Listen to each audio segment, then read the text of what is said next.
দিছে আৰু সেইটো দিছে আৰু পিঠু মহাৰাজ পিঠু যিজনে নেকি 1205-6 চনত বক্তিয়াৰ খিলিজীয়ে অসম আক্ৰমণ কৰোঁতে তেওঁ পৰাস্ত কৰিছিল সেই পিঠু ৰজা যিজন আমাৰ কলিতা জনগোষ্ঠীৰ ৰজা তেওঁৰ নামত এতিয়া এখন সেতু দিয়াৰ কথা স্থিৰ কৰিছে কিন্তু সেইবোৰে আমাৰ কাৰণে যথেষ্ট নহয় সৰ্বানন্দ সোণোৱালে 7 বাৰ আমাৰ লগত আলোচনা কৰিলে কিন্তু আমাক একো নিদিলে আৰু এতিয়া হিমন্ত বিশ্ব শৰ্মায়ো এতিয়া 4-5 বাৰমান আলোচনা কৰি আছে কিন্তু আমাৰ মূল দাবীৰ ওচৰলৈকে নাযায় কথাবোৰ শুনে আৰু থৈ দিয়ে আৰু দেখিছে যে আমিবোৰ একত্ৰিত হ'ব পৰা নাই গতিকে তেওঁলোকে কি কৰিছে আমাক সেইকাৰণে উপেক্ষা কৰিবলৈ লৈছে সেইকাৰণে আমি ভাবিছোঁ এইভাৱে আমি সকলোবিলাক একত্ৰিত হ'ম ৰাজনৈতিকভাৱে একত্ৰিত হ'ম আৰু তেওঁলোকক জনাম যে আমি এই দাবীসমূহ মানি চলিলেহে আমি আপোনালোকক সমৰ্থন কৰিম আৰু এই হ'ল আমাৰ বক্তব্য কলিতা জনগোষ্ঠী আমি সংৰক্ষিত শ্ৰেণী অন্তৰ্ভুক্ত কৰাৰ কথাও কোৱা হৈছে এছ টিৰ কাৰণে আমি ইতিমধ্যে চৰকাৰক অনুৰোধ জনোৱা হৈছে তাৰ আগতেও আমি ভালেমানকেইটা দাবী আছিলে যিখিনি ইতিমধ্যে লাহে লাহে পূৰণ হৈছে বা এতিয়াও আমাৰ দাবী আছে ধৰি লওক যোৰহাটৰ এয়াৰপৰ্টটোক আমি মণিৰাম দেৱানৰ নামেৰে নামকৰণ কৰাৰ কাৰণে আমি চৰকাৰক অনুৰোধ জনাইছিলোঁ যে এইবোৰ দাবীৰ ক্ষেত্ৰতো আমি একেলগে চৰকাৰক অনুৰোধ জনাম যাতে আমাৰ দাবীবোৰ পূৰণ কৰে কলিতা জনগোষ্ঠীক সসন্মানেৰে জীয়াই থকাৰ ক্ষেত্ৰত চৰকাৰে গুৰুত্ব দিয়ে অসম কলিতা জনগোষ্ঠী সন্মিলনৰ আহ্বানক্ৰমে আমি যোৰহাট জিলা কলিতা জনগোষ্ঠী সন্মিলনৰ তৰফৰ পৰা এই অন্বেষণ কাৰ্যসূচী আমি ৰূপায়ণ কৰি আছোঁ প্ৰকৃততে আমি কাৰ্যসূচী ৰূপায়ণ কৰিব লগা কাৰণটো হৈছে যে অসমৰ অন্যতম বা সৰ্বাধিক পুৰণি যিটো জনগোষ্ঠী যাৰ 5000 বছৰীয়া ইতিহাস আছে ভগদত্তৰ পৰা আৰম্ভ কৰি ৰজা বান বা ভাস্কৰ বৰ্মা মহাৰাজ পিঠুলৈকে এটা খুবেই চহকী ইতিহাস কলিতা জনগোষ্ঠীৰ আছে তাৰ পাছতো আমাৰ সাহিত্য বা সাংস্কৃতিক ক্ষেত্ৰত অসমৰ সমাজ জীৱনৰ সকলো ক্ষেত্ৰতে কলিতা জনগোষ্ঠীৰ অৱদান অপৰিসীম কিন্তু তাৰ পাছতো আমি কলিতা জনগোষ্ঠী সকলো ক্ষেত্ৰতে আমি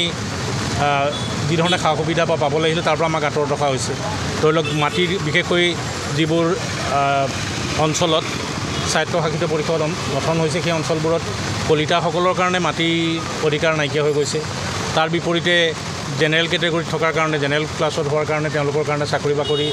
পদোন্নতি বা পঢ়া শুনাৰ ক্ষেত্ৰতো অসংখ্য সমস্যা আহি পৰিছে আৰু আমি লক্ষ্য কৰিছোঁ যে ক্ৰমান্বয়ে এসময়ত অতি আগবঢ়া জনজাতিটো ক্ৰমান্বয়ে তেওঁলোকে পাছ পৰি গৈ আছে তেওঁলোকৰ অৱস্থাটো খুবেই বেয়া হৈ গৈ আছে য'ত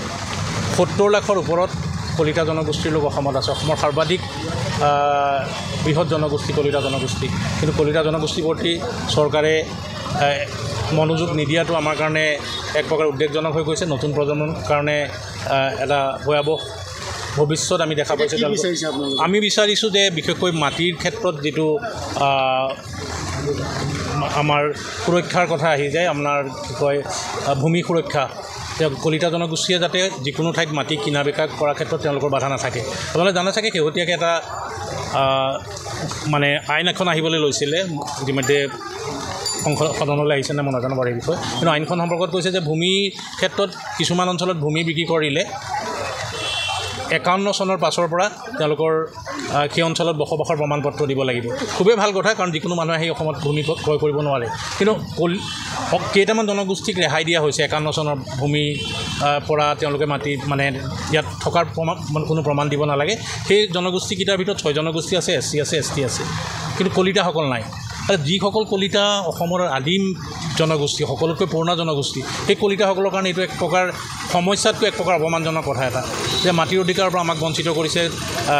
বিজেডি অঞ্চলতে কওক বা তেনেকুৱা স্বায়ত্তশাসিত পৰিষদৰ অঞ্চলবোৰত লাহে লাহে মাটিৰ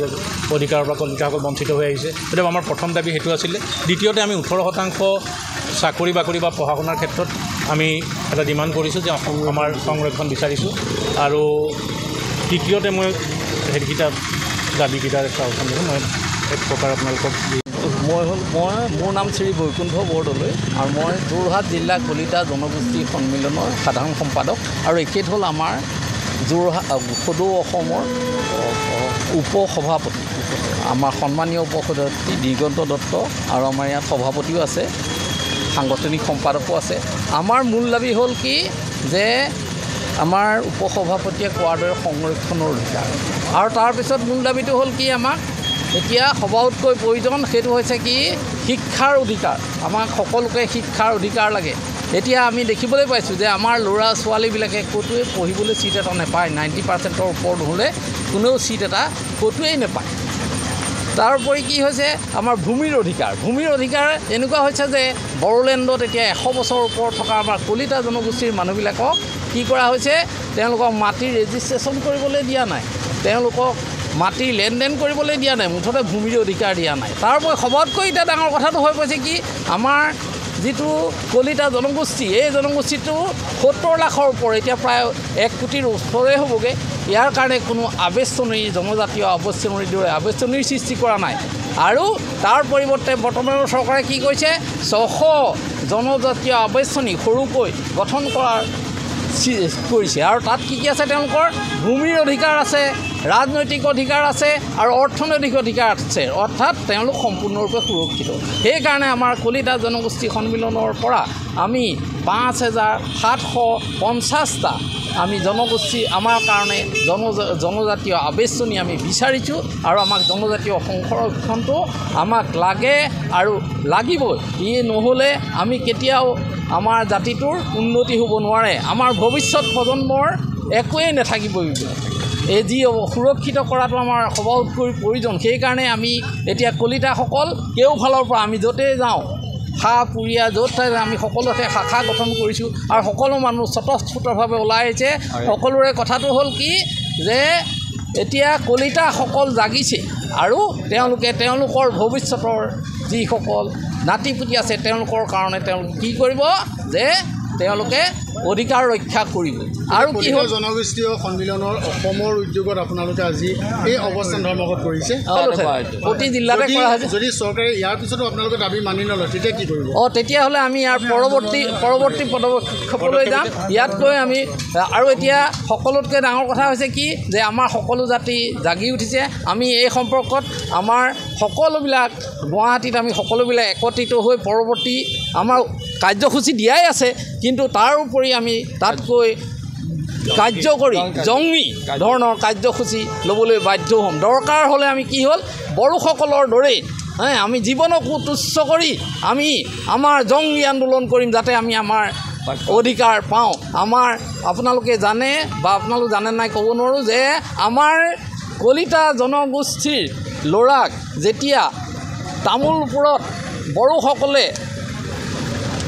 প্ৰহাৰ কৰিছিলে আৰু তাত যেতিয়া বেনাৰ মাৰিছে যে কলিতাসকল আঁতৰি যাওক তেতিয়াই আমাৰ জনগোষ্ঠীটো জাগি উঠিছিল আৰু আজি তাৰ 40 বছৰ হ'ল বহুত ঘাত প্ৰতিঘাতৰ মাজেৰে এই জনগোষ্ঠীটো আহি আজি এই অৱস্থাত উপনীত হৈছে আৰু এতিয়া সকলোৱে সম্পূৰ্ণৰূপে লক্ষ্য কৰিছে যে আমি আগবাঢ়ি নগ'লে নহ'ব গতিকে সেই আৰু আমাক নিঃশেষ কৰাৰ চক্ৰান্ত আজিৰ নহয় এই চক্ৰান্ত বহুত আগৰ পৰা চলি আছে জয়ৰাম ৰমেশ যিজন আছিল আগৰ জনজাতীয় মন্ত্ৰী তেওঁ আমাক ক'লে যে আমাক অধিকাৰটো দিব কিন্তু তেওঁ আমাক অধিকাৰটো নিদিলে তাৰপিছত আহি গ'ল আমাৰ পৰৱৰ্তী আগৰ কাৰ্যকালৰ গৃহমন্ত্ৰী আমাৰ ৰাজনাথ সিঙে ক'লে দুবাৰকৈ আমাৰ লগত আলোচনা কৰিলে যে আপোনালোকক কিবা এটা দিম একো নিদিলে তাৰপিছত কিৰণ ৰিজিজু আহিল তেওঁ দুবাৰকৈ আলোচনা কৰিলে কিন্তু একো নিদিলে আৰু আমাৰ অকল ভোটবোৰহে তেওঁলোকে বিচাৰে তাৰপাছতে আহি গ'ল কি সকলোৰে আনন্দ সৰ্বানন্দ আহি গ'ল আমি তেওঁক আমি কি কৰিলোঁ আমি তেওঁ শাসনত অধিষ্ঠিত কৰিলোঁ তাৰ ফলস্বৰূপে তেওঁ কি কৰিলে আমাক মাটি অলপ দিলে ক'ৰবাত এতিয়া যিকোনো খবৰৰ বাবে যোগাযোগ কৰক 7099017330 লগতে 7099017110 নম্বৰত